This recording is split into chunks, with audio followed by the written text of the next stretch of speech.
If there's one place that you can see the best and the worst of humanity, it's customer service.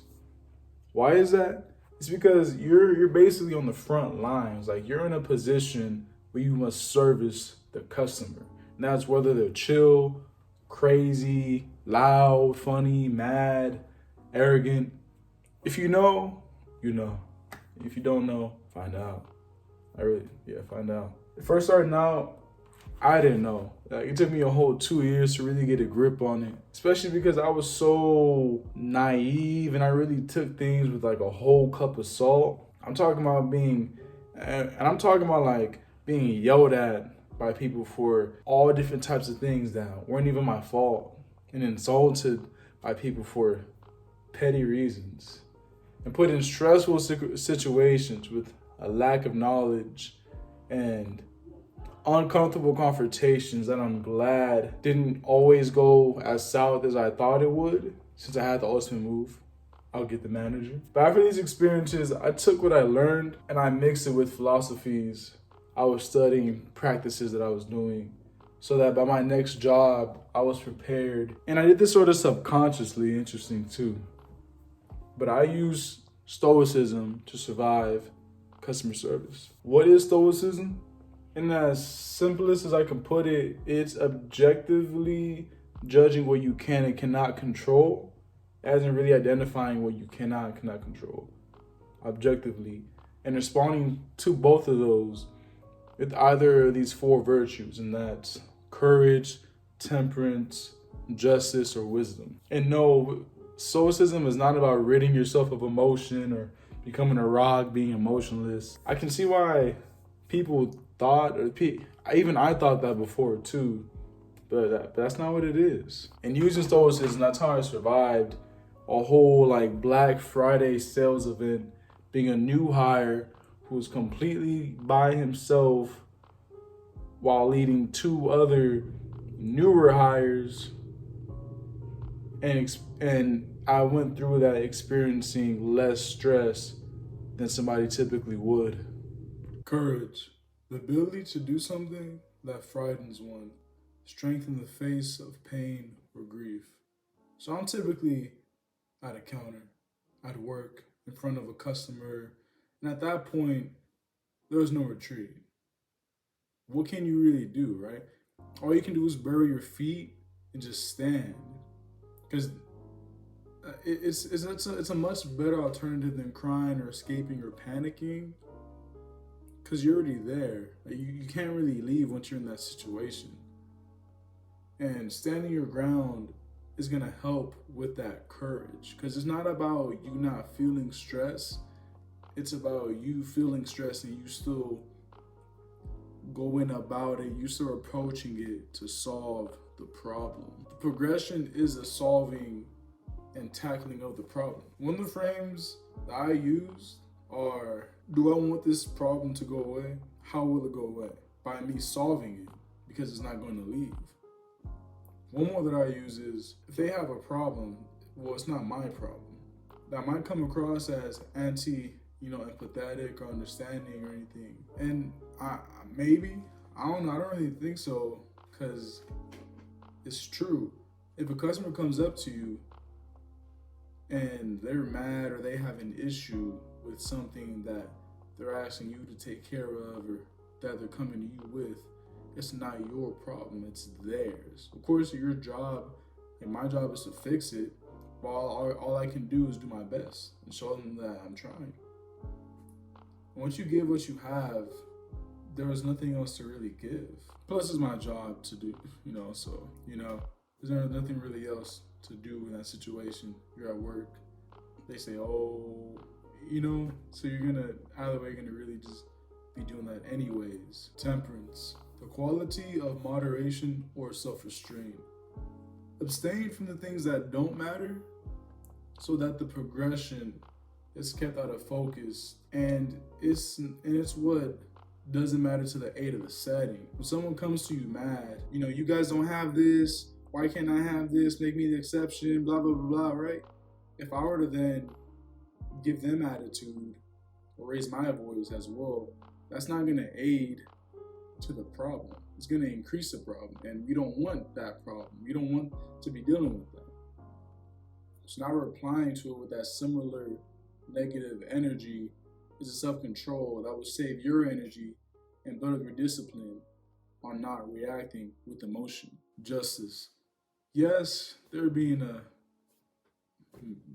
penis or something, they're freaking, yeah, they're being annoying, but it doesn't mean that they're a bad person. When I treat everyone fairly and I conduct myself, well, it's harder for things to really escalate or become more problematic because we give off energies. Your energy and your behavior can usually be the difference between how bad something becomes or someone is behaving. Since I'm honest and genuine, they know / feel that I'm not trying to lie to them. Or you ever go to a place and then you speak to the person at the counter and you can just tell, like, damn, like they really don't like this job, or they got an attitude, or what's her problem, what's his problem.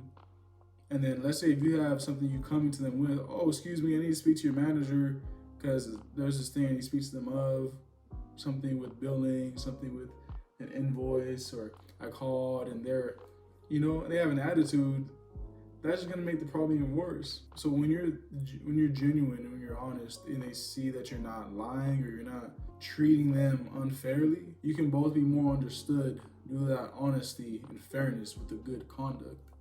That will help the situation and wisdom. Look, know this and remember this, all right? These are literally what you need to implant into your mind so that then you can really go about life and challenges and obstacles better. Number one is worry about what you can control and you worry less. Why? Because when you objectively are like, what can I control? Then all you're gonna really focus on is what you can control. You're gonna worry more when you're worried about what you cannot control when you can. You cut that in half. The worries cut in half. And at that point, it will even be decreased further because then if you do your best about what you can control, then that already alleviates another stressor for you because why would you worry about it? Number two, you won't know why a customer is behaving that way. Do you even know why you do? So when you have these interactions, and even when I had these interactions, and they're not the best ones, they have a problem, they're angry / mad, maybe they're bothered, frustrated, really those sort of similar emotions. Or there's always those crazy customers, the fools that just be got something messed up here, but you don't know why they are behaving that way. You won't understand. Maybe because that home, you won't understand. You just won't. But even then, do you know why you behave the way you do? I think that's an important thing because once you start understanding why you behave the way you do, you can understand more of why other people would behave the same way you would, or why people behave the way they do.